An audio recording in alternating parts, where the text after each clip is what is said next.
Hi guys, Lily here, jumping in to do a reading for the collective. I hope you're going well. I'm going to be playing around with some different... I can't actually film it so there's me and the cards in there, so it's better that it's just the cards, in my opinion. But yeah, I'm getting a new phone soon, so maybe that will give me another option in regards to filming readings. We'll just see how we go. Anyway, I hope you're doing well. Let's just ask that the cards that come through are from the highest light and for our highest good. And speaking of highest good, here we've got the Lovers card coming out. So I really feel like the opportunity of these times is to be in alignment, like with ourselves. Even just tuning out a little bit from... We have to have that good connection within ourselves. We have to be okay by ourselves, even though this is the Lovers. So it's like we're not really by ourselves, because when if you haven't completely shut down the spiritual aspect of yourself, which some people do in this lifetime, unfortunately, but you will know that you're not walking alone, that you are guided, or you do have spiritual support from God or from source energy, or however you describe that light that is with you and also within you. So staying connected to that at this time and staying aligned, very important. Here we've got the Nine of Cups.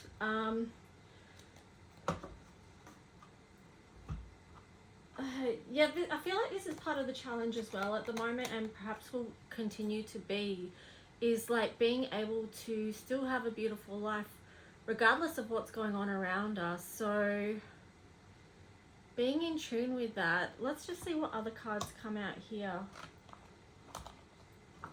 It kind of feels like, to me, like it's bringing it back to the simpler thing of having to make...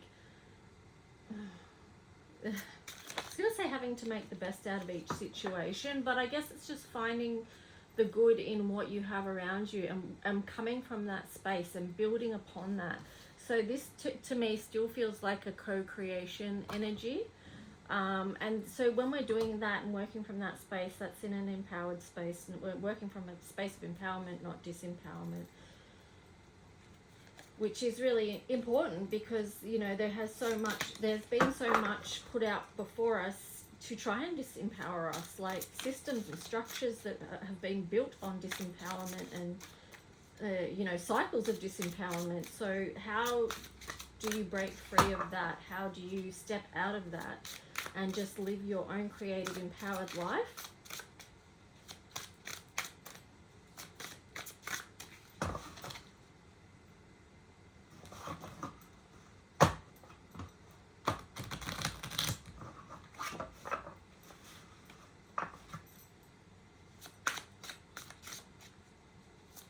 So let's see what other messages is going to come through.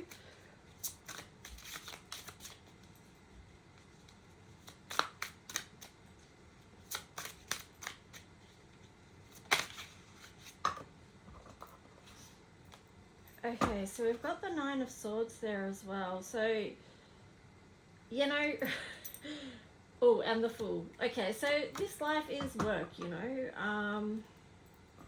There's no two ways around that, but it's just taking those breaks in between, taking a bit of rest, a little bit of respite, tending to your inner child, you know, and parts of you that may need healing or integration. And then realizing too that we go on this journey again and again, because we have these different cycles that we go through, these different seasons, and we are really stepping into this season, a new season now. And because we've got the Nine of Swords, I feel like we're going to be looking back on things and seeing things in a different perspective, seeing the world at what was and what is now. And also too, this card here reminds me to remind you that it's really important that we remind ourselves that it's okay, it's going to be okay. This came up in a reading the other day too, about, you know, the nurturing, protective adult. So within us, we all have you know, a child, a parent state, and an adult state. So with our adult selves, making sure that we're reassuring the younger part of ourselves that could be feeling fearful or scared or confused, any things that, you know, an actual child outside of yourself would be feeling, we can have those feelings within us as well. So as our adult selves, reassuring that it's okay, it's going to be okay, that we're not walking alone. Again, there with the wolf too, that reminds me of what I said at the start with the Lovers card about not walking alone. So the wolf is one of the animals that's walked with me my whole life, so that's why that's coming through there. Well, that's what reminded me of that message. But let's just see what else comes through. Okay, so we've got the Wheel of Fortune, so it might feel like the world's going to be turned upside down. But here you've got the Two of Cups here as well. So this is just a bit of a heads up that our partnerships and connections with others can really help, you know, support us through these times as well. We're not going through these changes alone. We're not going through these cycles or seasons alone. Having people in your corner that you trust and you know are dependable and care for you sincerely is really important, and that's going to be a great support to us moving forward. And just having that balance as well. I mean, this card too is speaking of sharing. You know, the dogs have both got whatever they've got in their mouth. You know, they're both holding on to that. So it's not about one or the other having, it's about how can we share and move forward. And, you know, and all of us have a sense of emotional feeling of well-being.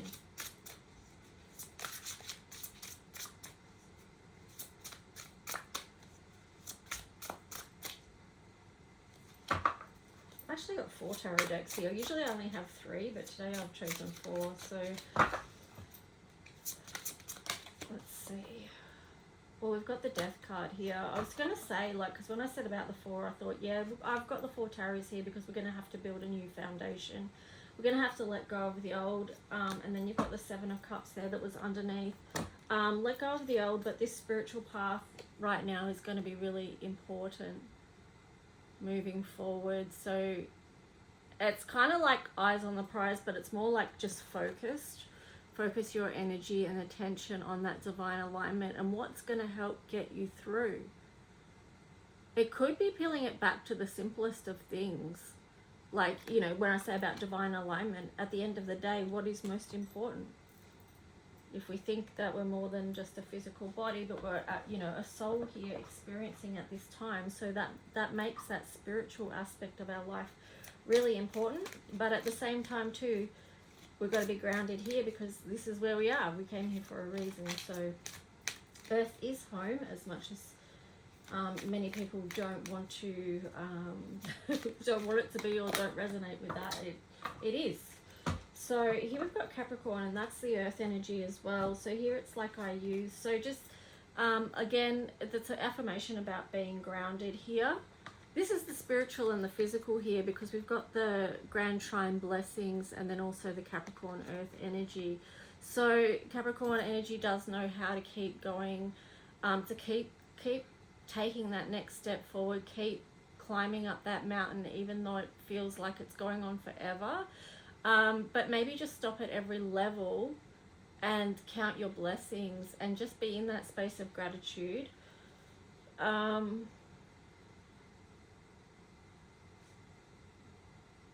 Yeah, wow. Okay, I'm sitting next to my cat Cupcake. She's asleep at the moment. I'm just thinking, you know, I was out there this morning with her, and I had her in the sunshine, and I was giving her food so she could eat her food in the sunshine, because she has cancer pretty bad, so it's more like palliative care for her at the moment. But even in that, I thought, you know, it's like looking at the good aspects of the day. It's like she's in the sunshine, she was purring, she was able to eat her food, you know, so even though there's gratitude in that moment and in that process as well of, you know what I mean? Like, I was thinking to myself, even that's a blessing, being able to sit next to her in that process of, you know, transitioning from this life to the next, as long as that might take, I don't know. But yeah, just being able to sit together in that process. And if any of you have ever sat in that process with either an animal or a person, you might know what I'm talking about there. But yeah, anyway, I'll stop waffling. Let's just keep going. But yeah, it's just the blessings of life and being able to recognize what they are, because even then I was thinking, you know, we've been so far removed from those processes, those natural life and death processes. We've had a massive separation be put between that, and yeah. Let's just see what other card's going to come out this one. Create boundaries. Okay, this is really important. That's always important, and examine your integrity. So just having boundaries, this connects into with the relationship card before as well. We're going to need to be able to state our boundaries with people, and that ultimately helps our growth as well, and sometimes it can help the other person's growth as well, which is cool. And it's a really beautiful thing if people around you can respect your boundaries as well. But it says here, examine your integrity. So, you know, knowing what space we're operating from. Are we operating from this space of pure intention, the Lover's card? You know, that to me is like coming from the purest space of love. So, you know, I mean, the shadow side of this card is being manipulative and having an underhand agenda, and that's not going to serve well moving forward for this energy. Okay, so with these two together, I would say it's create boundaries around things, people, places, whatever it is, where you need to create boundaries so that you can have a life that feels good and is in alignment. Like, so stop putting yourself into situations where it's bringing you down or lowering your vibration or things like that. You know, if it's not benefiting you on some level, then why keep putting your energy there? So,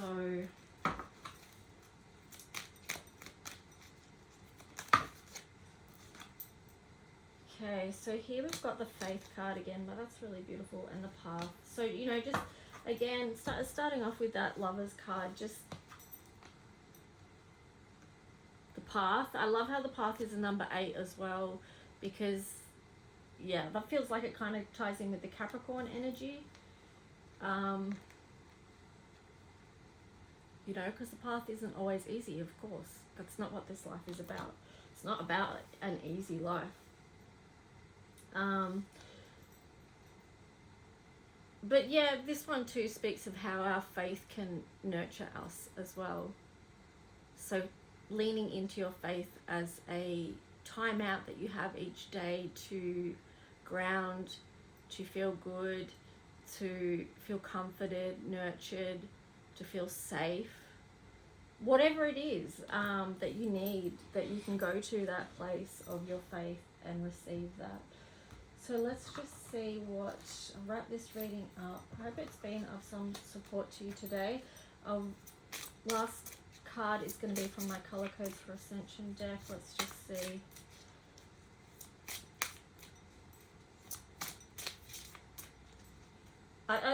This examine your integrity. This is just so important for all of us to just examine where we're coming from. Are we working in the shadow aspects of ourselves or the unhealed aspects of ourselves?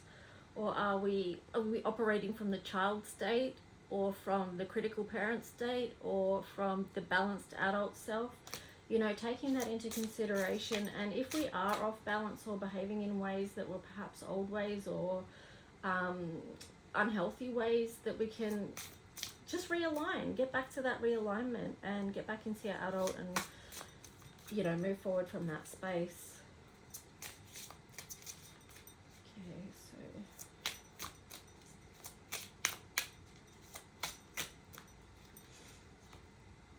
wow, that Jupiter card comes out so much.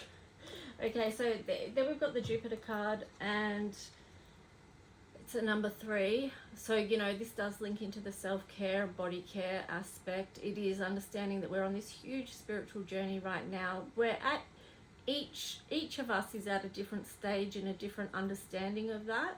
But being compassionate to each other as well through that, just understanding that we're not all coming from the same space. We're not actually all on the same frequency. but that doesn't mean that anyone's less than anyone else. So just compassion, and understanding too that this time of transformation is, it is huge growth. Anytime we're going through that cycle of transformation, it does actually mean huge growth. And there's the two colors together. So with these two colors too, you know, this is a lot of grief that can be contained in this transformation thing, color, because transformation, of course, is not always easy. And so if you are in that space of grief, please be very nurturing and kind to yourself.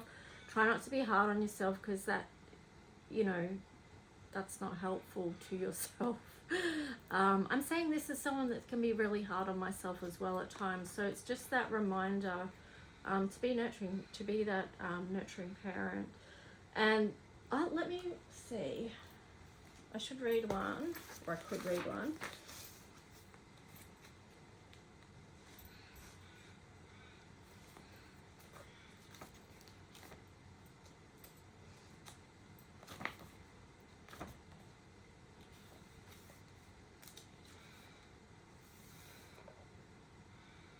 Okay, so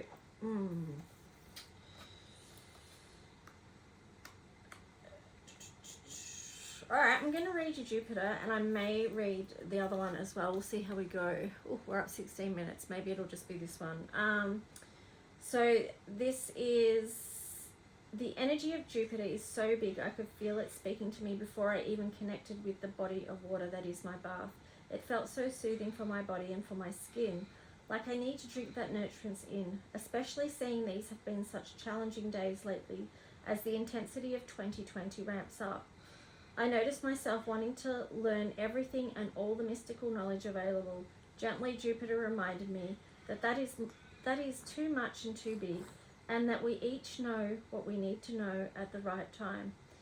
Jupiter also advises it can be wise to move at a smaller and slower pace, as that is kinder to the human body at this time and can help avoid burnout and feeling worn out. This seems kind of ironic coming from Jupiter, one of the biggest planets known for its expansive energy and growth. I'm reminded here that it comes from graceful movement and divine timing. Think of the story of the tortoise and the hare. We may have assumed, looking at these two characters, that one has a distinct advantage. In the story, it was the one we saw as not having equal advantage that actually had the victory. The tortoise achieved this by honouring his own needs and moving in such a way that he was kind to himself. This was a nurturing thing to do. Also, if we expand that story out a bit more, we see that the tortoise did not judge himself, but rather trusted in his own abilities with quiet confidence. He was not boastful. He was, however, judged and made fun of by the hare, but still, that did not deter him from his own path. When we stop applying so much pressure to ourselves, we give space for our goals and ambitions to grow. We make space for the energy to flow. Think of the number 3 in the Christ light. Do you know it? It is unhurried, not anxious, but calm in the knowing and understanding of divine timing and the gifts of this life. Every day, through care and nurture, we can tend to the details of our life. If we move into a daily practice of gentleness upon this earth, that will be heaven. As from that place we get to see, we get to listen, to respond in a way that is kind to ourselves and others. All things are possible. We can look to Christ's example and what he demonstrated as an example of that. Although gentle and compassionate, he stood in such strength. We are asked to return to balance and to move into alignment, to understand our own value as children of the sun. How do you treat and relate to yourself? Does that expand your energy or cause it to retract? Jesus renewed his energy, strength, and direction as needed. He did this by taking quiet time in connection with nature and the divine. In doing this, he got quiet enough to hear God. Connect with the color coral when you need comfort, when you need care. Remember, we grow in our own time and pace, and if we walk with the energy of 3, it will be under grace. Life is not all work. It's smelling the roses. It's understanding as one door opens, another one closes. It is cozy blankets and books you love. It's recognizing every gift from above. It's in this way we honor the child within, and connecting with them is always a good place to begin. So take your time, dear one, and tend to what you must. As you build your relationship with self and divine spirit, you also build trust. So the key words with this card is self-care, body, Christ-like, nurture, unconditional love, inner child, wounding, healing, post-traumatic growth, and connection. So, yeah, I'm going to be jumping over to Facebook now and doing the mini readings in the group in there. If you would like to join, please jump into Facebook if you're on there. Otherwise, you can send me an email at lulualchemy7@gmail.com if you want to book a private reading or anything like that. And yeah, have a great day. Take good care. Talk to you soon. Bye.